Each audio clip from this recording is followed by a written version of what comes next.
그동안의 고등교육의 기본 컨셉 중에 우리가 엘리트 교육 중심이었던 게 있는데, 엘리트 교육도 물론 중요하죠. 대한민국의 이제 연구 중심 대학으로, 사실 뭐 미국의 그 아이비리그 대학들은 학부생보다 대학원생이 훨씬 많잖아요. 그리고 거기에 재정 투자를 훨씬 더 많이 하고, 그리고 미국에서 예를 들어 지역 중심 대학 같은 경우는 그 지역에 있는 대학, 주립대학 같은 데 지원하면은 학비가 학생보다 굉장히 저렴하게 입학을 하고, 거기서 공부를 더 하고 싶은 사람이 그 이후에 대학원 중심에 이제 아이비리그라든가 뭐 서부의 명문대학들 이렇게 진학을 하는 컨셉으로, 엘리트 교육을 없애고 보편화 교육으로 가자는 것이 아니고요. 엘리트 교육이 필요한 부분들도 있죠.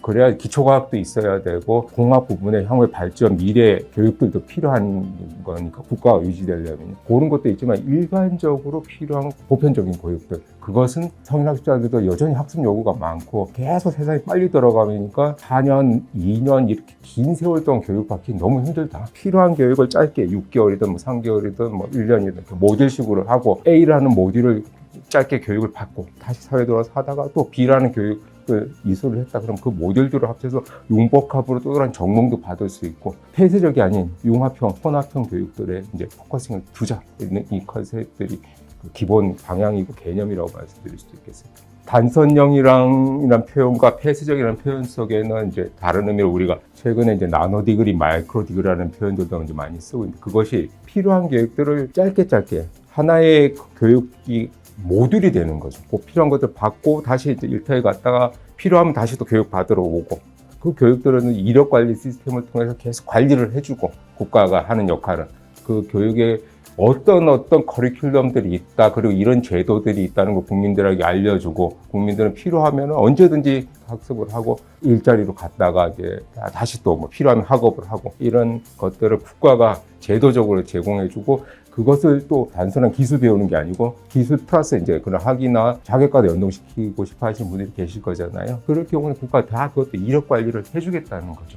공적으로 증빙을 해주겠다는 거죠. 지방 살리기가 기본 컨셉인 것 같습니다. 지역대학과 지자체와 지역산업 간의 연계성, 이거를 어떻게 효율적으로 도움이 될 수 있고 계속 끊임없이 그 지역이 상생할 수 있는 그 방식으로 갈 것인가가 이제 굉장히 중요한 파트 중에 하나일 수밖에 없을 것 같은데요. 특히 이제 고등교육과 관련해서는 대학 중심의 평생교육 활성화와 전문대 평생 직업교육 기능을 강화한다는 게 이번 정부의 기본 방향인 것 같습니다. 언제든지 성인학습자를 일과 학업을 병행하고, 필요하다면 자격 연계하고 학위와 연동시키고, 쭉 지속해온 학습에 대한 이력 관리를 해주고, 이런 시스템으로 전환될 수밖에 없고요. 고등교육 관련해서 대학 중심의 이제 평생교육 활성화, 그리고 전문대 직업교육 기능 강화를 또 하나가 이제 이거는 대선 공약에도 들어가 있고, 국정과정 RPL이라고 해서 선행학습 경험 인증제라고 저희들이 표현하고 있습니다. 고등학교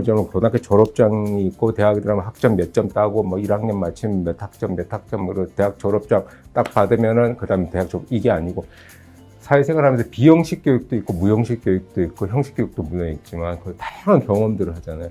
그래서 내가 단지 학교 교육에서 이수한 것들만이 아닌 뭐 자격을 받을 수도 있고, 그다음에 기타 이 학제 안에 포함되지 않았지만 다른 학습들, 그래서 최근에 이제 많이 하는 K무크라든가, 그다음 유튜브에도 얼마나 좋은 콘텐츠들이 많습니까? 유럽 같은 경우에 이 사람이 대학을 전혀 다니지 않았다고 하더라도 그 사람이 이수한 학습 경험, 결과, 기술 경험 이런 거 다 통틀어서 석사학위와 박사학위까지도 받을 수 있도록 제도적으로 구비가 되어 있습니다. 우리나라는 아직 이미 각 대학들의 이제 학칙이라든가 제도적으로는 이 IPL을 할 수 있는 기본적인 구조는 갖춰져 있고, 아직 일부 법들, 고등교육법 해가지고 일부 이제 법이 개정돼야 될 필요도 좀 있지만 어느 정도 할 수 있는 기본 틀은 이미 우리도 이제 갖춰져 있는 상태입니다. 하지만 이것이 이제 정말로 실현되기 위해서는 사회적인 인식 부분, 거기에 대한 그 통용성에 대한 우리가 받아들일 수 있는 그 준비들, 평생학습 대학의 평생교육 체제 개편이라는 개념을 인식시키는데도 꽤 오랜 시간이 걸렸는데, 그 RPL이라는 그 혁신적인 시스템까지 간다면은 하려면 정말로 우리가 많은 노력들과 그리고 그거에 대한 국민들이 수용할 수 있도록 하는 시스템적인 거, 제도적인 부분, 그리고 우리가 이력 관리를 위해서 관련된 플랫폼들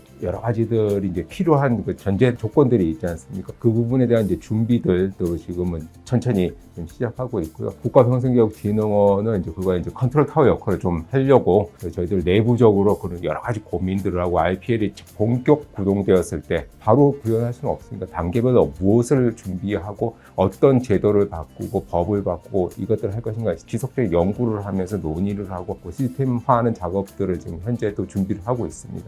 일터에서 교육으로의 원활한 진행들, 이 체제가 완전히 될 수 있도록 교육이 대학들이 그 시스템을 완벽하게 갖추고 있느냐 말이고 나중에 궁극적으로 포함된 RPL 같은 제도들도 시행되다 그것이 대학의 학칙이든 제도적으로든 이것을 다 수용할 수 있는 통용성에 대한 부분까지도 대학이 기준적으로 갖고 있느냐 이런 걸 볼 거고요. 제일 강조하고 싶다고 하면은 일터 대학 순환형 대학 체제가 진짜 구축되어 있느냐. 사실 우리 몇 명 취업시키고 이런 과 만들어갖고 성인 학생 몇 명 뽑아서 뭐 하겠습니다가 아니고 진짜 진정하게 학교 자체 본부가 있고 뭐 단과대학들이 있고 이것이 다 유동적으로 움직여줘야 되거든요. 그리고 학교를 운영하는 측면에서도 정말로 그런 인식이 체제 변화에 대한 인식을 진짜 갖고 있는지 그것이 면담을 할 수도 있고 서류를 검토를 할 수도 있고 기준적으로 여러 가지 지표들을 이제 제시한 그것에 초점을 두고 지표를 만들고 선발을 하려고 지금 하고 있습니다. 현 정부의 가장 큰 아젠다 중에 하나가 지역 살리기라고 해요. 또한 세 가지 축 중에 하나가 지역대학, 지방자치단체 그리고 지역산업 이것을 어떻게 연동시킬 것인가. 지역 특성화 막 얘기를 하고 그 지역대학이라는 표현도 쓰지만 어느 하나가 시작하면 또 전 지자체가 다 똑같은 그 컨셉으로 사실 특성화가 없어지는 경우가 꽤 그동안은 시행착오를 많이 겪었는데 진짜 필요한 그렇다면 사회가 그 지역이 필요로 하는 구조 이것이 무엇인가 그리고 그동안의 니즈가 뭐였는지를 좀 면밀하게 파악하고 예를 들어서 강원도에서 저기 잘 되는 것 같다 전라도에서도 그거 하고 뭐 경상도에서 하고 이러지 말고 그 지역이 유지되기 위해서 필요한 게 무엇인가 그리고 진짜 특성화는 무엇인가 이런 것들을 교육과 일과 다 병행할 수 있도록 하는 것들에 대한 제대로 된 검증을 좀 하면서 너무 서두르지 말고 그 단계는 그럼 무슨 단계들이 필요한 것인가 거기에 필요한 제도와 재정적인 부분까지 포함해서 법률적인 걸 무엇을 지원해 줘야 되고 이거는 제대로 한번 이번에 검증을 좀 하면서 해보자 하는 게 이제 저희들이 목표이기도 하고 이번 정부에서의 방향성이기도 한 것 같습니다. 단순하게 지역 살리기 그래서 뭐 돈을 지역에 훅 던져주고 이 컨셉이 아니고 아예 바닥부터 교육적인 부분부터 산업적인 부분부터 지역민의 삶의 부분까지 다 건드리고 연동시켜서 진짜로 지역의 순환이라는 것, 지역의 상생이라는 것이 제대로 갈 수 있도록 하고 저희 입장에서는 그것의 핵심적인 역할 중에 하나가 지역 대학일 것이고 지역 대학의 평생교육 체제로의 전환이 필요하다는 게 저희들이 얘기를 하고 싶은 것이고요.